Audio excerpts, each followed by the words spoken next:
सिम्मी की शादी एक जॉइंट फैमिली में होती है, जहां उसके पति राकेश के चाचा चाची भी साथ रहते थे।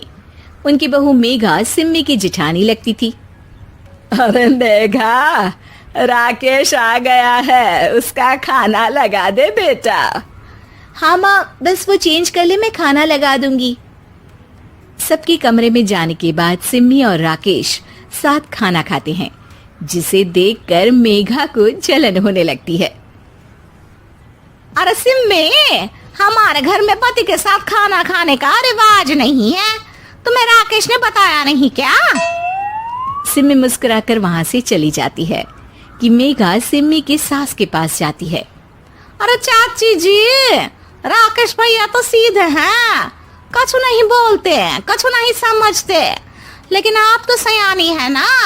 अब देखिए, साथ बैठकर खाती है भैया के, कुछ झूठा मीठा उसका भैया के पेट में चला जाए तो सिम्मी को तो पाप लगेगा ना, पाप।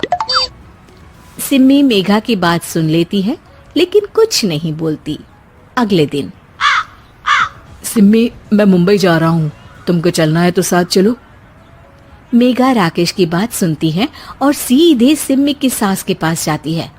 अरे चाची, अरे चाची, अरे ये कैसा ठीक है? राकेश भैया मुंबई जा रहे हैं, आप तो जानती हैं कितने सीधे हैं, इतनी दूर जा रहे हैं, कहीं कुछ हो न जाए। अरे नहीं नहीं, मैं नहीं जाने दूंगी उसे। अरे सिम्मी, पता चला है कि राकेश मुंबई जा रहा है। ना बेटा ना, वो नहीं जा सकता।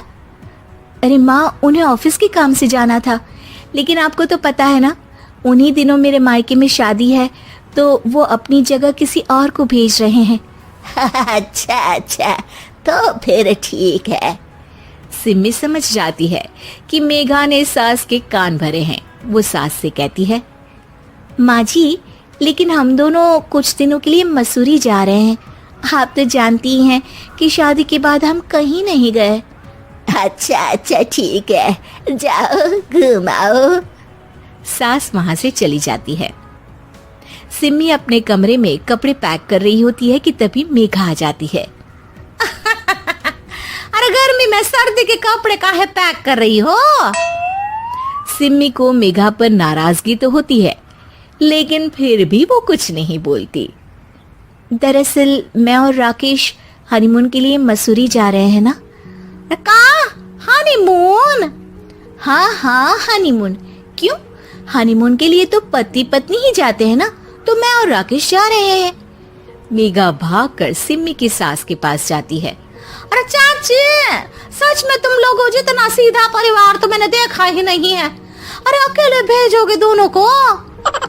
मैं और सुरेश तो कभी अकेले नहीं गए। हाँ भाई, हम तो परिवार में ही अच्छे, पहाड़ी इलाका है, कुछ हो गया तो। सास सीधे सिम्मी को बुलाती है, लेकिन सिम्मी तो वहीं सास के कमरे के बाहर ही खड़ी थी। बस मेघा दीदी, आपसे यही उम्मीद थी। अरे बड़ी हूँ, घर के कायदे कानून तो मैं ही बताऊंगी ना। अरे तो अपने घर में रखिए ना सारे कायदे कानून। आपकी सास खुद खाना बनाती है, क्योंकि आप यहाँ आकर मेरी सास के कान भरती हैं। आपका पति हमेशा खुद खाना लेकर खाते हैं, क्योंकि आप मेरे घर में ये देखने के लिए बैठी रहती हैं कि मैंने और राकेश ने साथ खाना खाया तो खाया कैसे। मेघा दीदी, आप अपने घर और घर वालों का ख्याल रखिए।